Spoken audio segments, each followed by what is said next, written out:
La nouvelle alliance et ses implications ontologiques. L'exclusif mode d'agir de Dieu est la grâce. Accueillir Jésus, c'est recevoir le message du règne de Dieu, vivre une conversion, une nouvelle naissance authentique, ainsi qu'un complet et total abandon à Dieu. Les Écritures sont essentiellement christocentriques.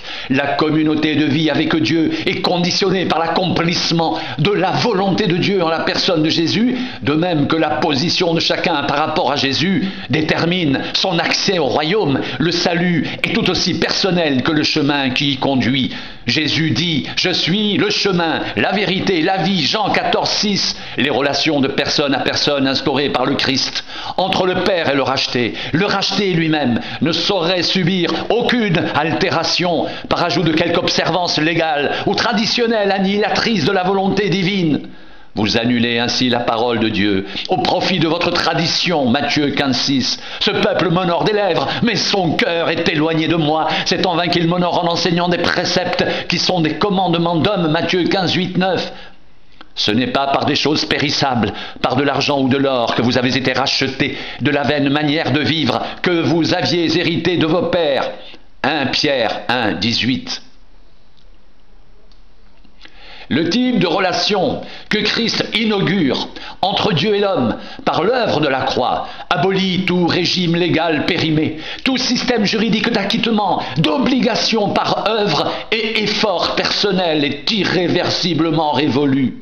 Dans la nouvelle alliance, l'être régénéré ne reçoit pas ses enseignements et exigences d'un système ou d'un être métaphysique abstrait, mais exclusivement du Dieu créateur et sauveur personnel. Le nouveau régime définitif est celui d'un amour, don total et absolu de Dieu, venu en chair, s'exposant à la mort ignominieuse de la croix pour le salut du pécheur. Cet amour ne demande qu'à s'épanouir en réciprocité, car Dieu, se communiquant en plénitude, attend passionnément de la part de ses enfants une réponse personnelle en retour, selon le même esprit de liberté et de gratuité que celui du donateur. Dieu est amour, son agir est la grâce, par son Fils Jésus, l'amour de Dieu. Volonté inflexible de sauver ses créatures du péché et les combler de bienfaits s'enracine dans la nouvelle et imprescriptible alliance, par son acceptation de l'offre de salut personnel gratuit.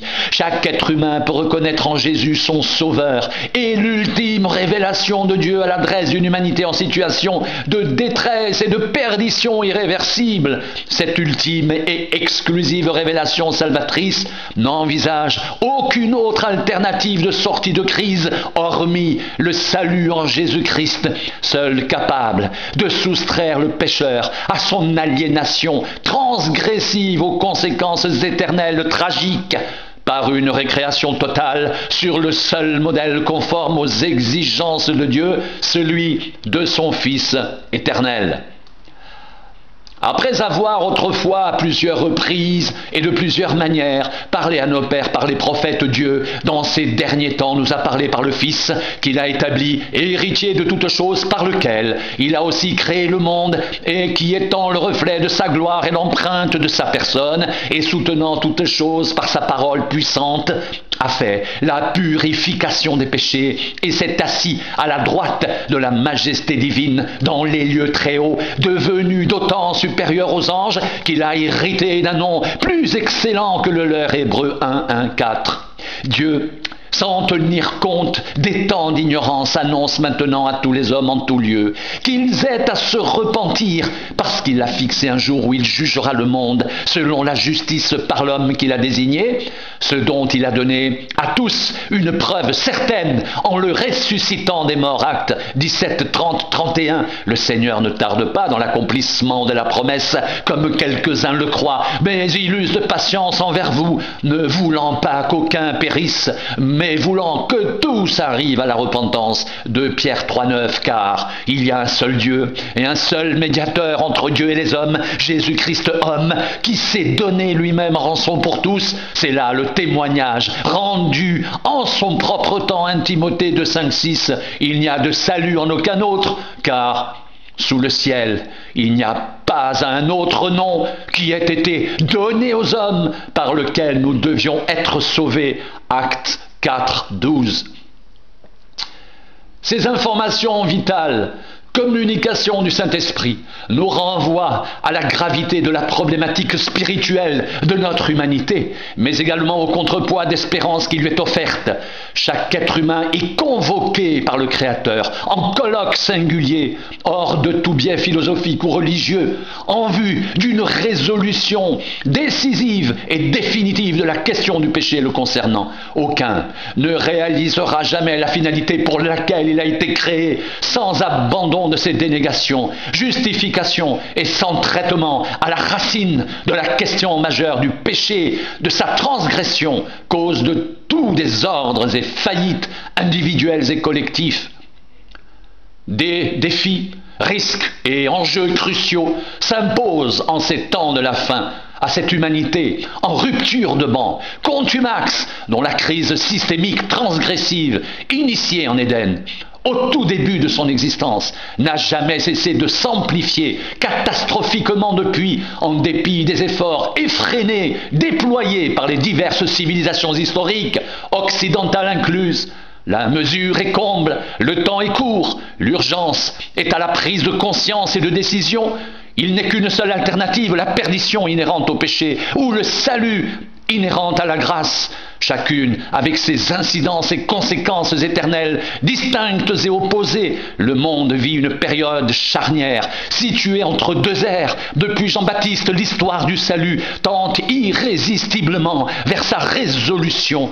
La phase finale de cette histoire a été spécialement inaugurée par la personne et l'œuvre de Jésus. Dès lors, la volonté de Dieu ne peut plus être amalgamée avec un système moral ou théologique palliatif, car dès maintenant le disciple entre par son choix décisif en communauté indissoluble de vie avec Jésus, conscient qu'en ces derniers temps, en la venue personnelle de son Créateur, il a trouvé le règne de Dieu. Il est seulement maintenant possible d'obéir librement et joyeusement à Dieu et de l'aimer directement de tout son être. Le registre de l'amour de Dieu est l'exclusivité. Approchons-nous donc avec assurance du trône de la grâce, afin d'obtenir miséricorde et de trouver grâce pour être secourus dans nos besoins. Hébreux 4, 4, 16. Dans sa mission de transmission de l'appel de Dieu à la repentance et à la conversion, Jésus n'innove pas sur la substance du message, mais sur l'exigence radicale de Dieu, enjoignant aux pécheurs de reconnaître et régler sans tarder sa situation. La légitimité de Dieu à faire valoir clairement ses exigences radicales est fondée sur sa transcendance absolue, son essence libre de toutes conditions et réserves, lui seul dans l'univers, et pure capacité de communiquer la vie éternelle, mais surtout de définir les critères d'entrée dans cette vie royale. En vérité, je te le dis, si un homme ne naît de nouveau, il ne peut voir le royaume de Dieu. Jean 3, 3. En vérité, je te le dis, si un homme ne naît d'eau et d'esprit, il ne peut entrer dans le royaume de Dieu. Ce qui est né de la chair est chair, et ce qui est né de l'esprit est esprit. Ne t'étonne pas que je t'ai dit, il faut que vous naissiez de nouveau. Jean 3, 6, 7. Dieu qui se révèle et qui invite à entrer dans le royaume, à vivre une communauté de vie, de personnes et de biens avec lui, est le Maître dont la volonté d'amour infini exige une obéissance inconditionnelle, non servile mais filiale, inconditionnelle et illimitée. Déjà, dans l'Ancien Testament, Yahvé se révèle comme le Dieu jaloux, exclusif, libérateur de l'esclavage, mais dont la volonté exigeante entend bien façonner, modeler la totalité de la vie de l'homme. Cependant, Jésus, venu en chair, prince de la vie, autorité éternelle suprême, ne manquera pas de nous enseigner par son exemple la signification du véritable amour et de l'obéissance parfaite au travers du sacrifice suprême de la croix. Par le lavage des pieds de ses disciples, peu avant sa mise à mort sacrificielle, il démontrera encore avec force qu'au travers de l'accomplissement des temps, il restera le maître serviteur. Jean 13, 1, 17, Philippiens 2, 5, 11. L'accès au royaume de Dieu implique un renversement complet de vision et de valeur. Là où sévissaient les ataviques structure hiérarchique de dominance issue de la première humanité déchue, s'épanouit tout en grâce le sacerdoce royal d'une nation sainte, générée par le sacrifice sanglant de son roi, nation dont la devise sera à jamais « régner, c'est servir ». Vous m'appelez maître et seigneur, et vous dites bien, car je le suis. Si donc je vous ai lavé les pieds, moi le seigneur et le maître, vous devez aussi vous laver les pieds les uns aux autres, car je vous ai donné un exemple, afin que vous fassiez comme je vous ai fait. Jean 13, 13, 15. Jésus leur dit, les rois des nations les maîtrisent, et ceux qui les dominent sont appelés bienfaiteurs, qu'il n'en soit pas de même pour vous. Mais que le plus grand parmi vous soit comme le plus petit, et celui qui gouverne comme celui qui sert. Car quel est le plus grand, celui qui est à table ou celui qui sert?